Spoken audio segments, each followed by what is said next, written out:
Have you ever wondered why you get triggered? And have you also ever wondered what that trigger could mean?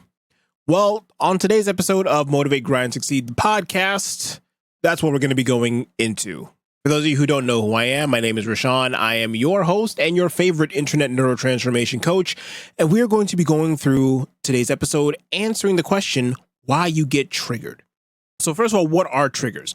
Triggers are a set of intense emotional reactions.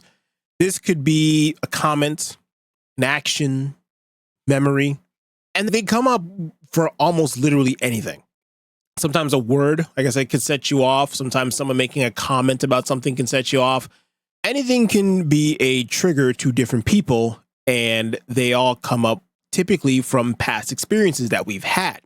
Now, triggers can be good in terms of inspiring you to work harder in order to become a better individual, in order to start taking action to go and do.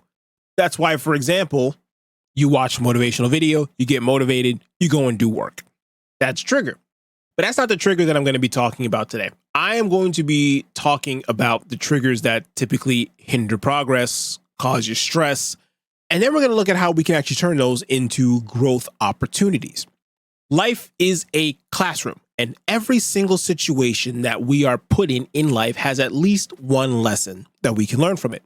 The lesson can be in the affirmative, saying, hey, you did so good, you did well, and life's giving you a pat on the back. Or it can be corrective and showing you that this is an area in which you need to improve your life and improve yourself. This is the idea of positive versus negative feedback, constructive versus destructive criticism. That's where this whole thing comes into play. And you need to realize that the triggers that we have in our lives are a sign of what we need to either improve upon or take notice of. This is a facet of personal development that goes beyond the books, the seminars, the podcasts, the eBooks, the research, and all kinds of stuff that you look into that you know that's in the space. This goes into actually applying lessons into our everyday life. So with that in mind, what are the 5 steps that we need to do to address the triggers? Well, the first one is self-awareness. You need to notice when you're triggered. Ask yourself, what are you feeling and why are you feeling it? That's the most important thing. Once you ask yourself, okay, what is it that I'm feeling in this moment? Or a lot of times the moment will already pass. But once the moment is done and you've gotten back to a state of pretty much neutrality in terms of your emotional state, what is it that you're feeling? What are you feeling? How did that situation what happened that caused that reaction? What happened that made you react in that certain way? Notice how I'm saying react and not respond, because react is what you do instantaneously without thinking, but a response is something that is thought out. A response is something that is preconceived. A response is something that you decide that you're going to do. So when you notice that you're triggered, what are you feeling? Ask yourself, what is it you're feeling? What emotions were invoked and why were those emotions specifically invoked? Only through asking yourself these kind of questions are you going to then realize, okay, I felt this way because I do not want to feel XYZ. So something needs to change. That's step 2. Reflect. Reflect on why it is that you were triggered. What did the reaction that you have reveal to yourself and reveal also to others? Because chances are the interaction did not happen in a vacuum. At the very least, you affected that other person with how you reacted. If you reacted in anger, that person could have very quickly and very hastily left. If you reacted with nonchalance, that individual would then potentially think that you don't care. That other person was affected some way, shape, or form. At a bare minimum, that one person was affected. More typically, other people will be affected. How so? Because whatever you do, it will impact that person. That person's attitude has now shifted. That person's mood has now changed. And if that is a person who likes to talk a lot, they will then start to discuss with other people. So now you kind of see where I'm going with this. So now the people who know you, now they have more information about you, which can either improve or disprove the way you look in their eyes. Interesting, right? If the person's not talking, let's say the person's not talkative, at the very least, again, their mood changed or their attitude shifted. And now other people are now impacted by this person's attitude or mood shift. It was not a direct cause of you, but indirectly, they are now impacted by you. So what you do does not happen in a vacuum. So it's very important to reflect and look at, okay, what did I do that impacted myself? Because we didn't even talk about that part. I didn't even discuss the whole point of the actions that you do impact your own self. We're not even going to get into that, but that's something very important to realize. And then once you reflect, the third step after that is you want to get curious. This is where a lot of people are going to drop off. Most people don't even get to step one. Most people just zombify their way through life and don't even think about these things. People who have at least some capability of doing this 5-step process will usually get to this third step and then they'll stop.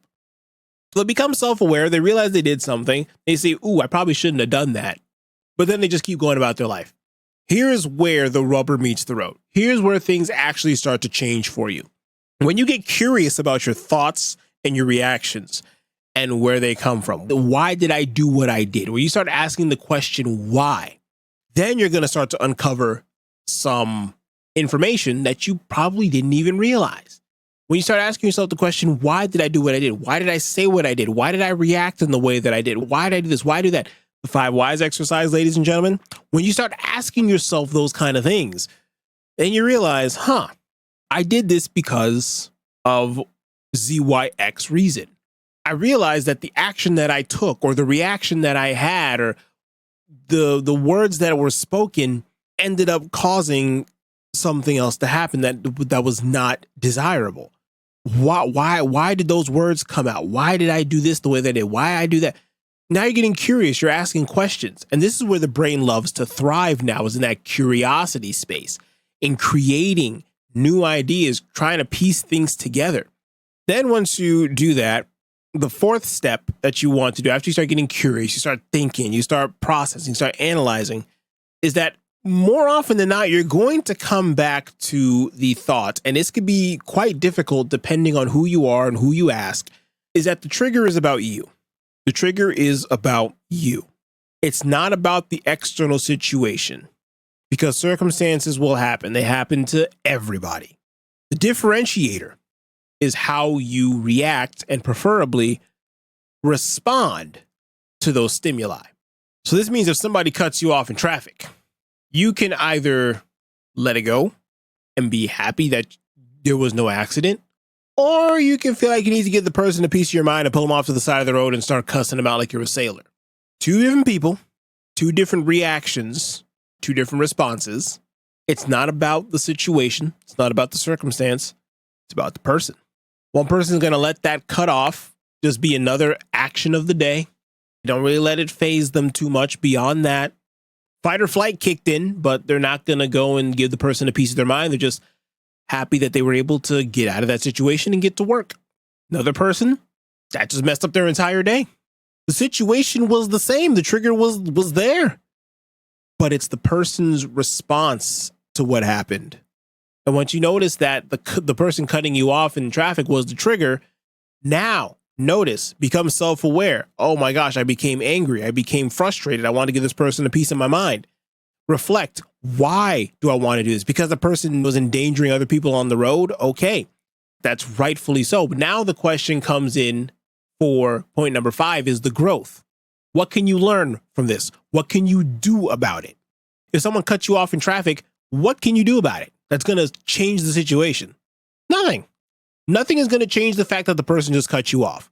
Now, you going to giving the person a piece of your mind is just that you're just doing that for you because you're upset and you're angry. It happened. It's done. The situation happened and is done and is gone. Anything that happens after that is now residual. That's all you at that point.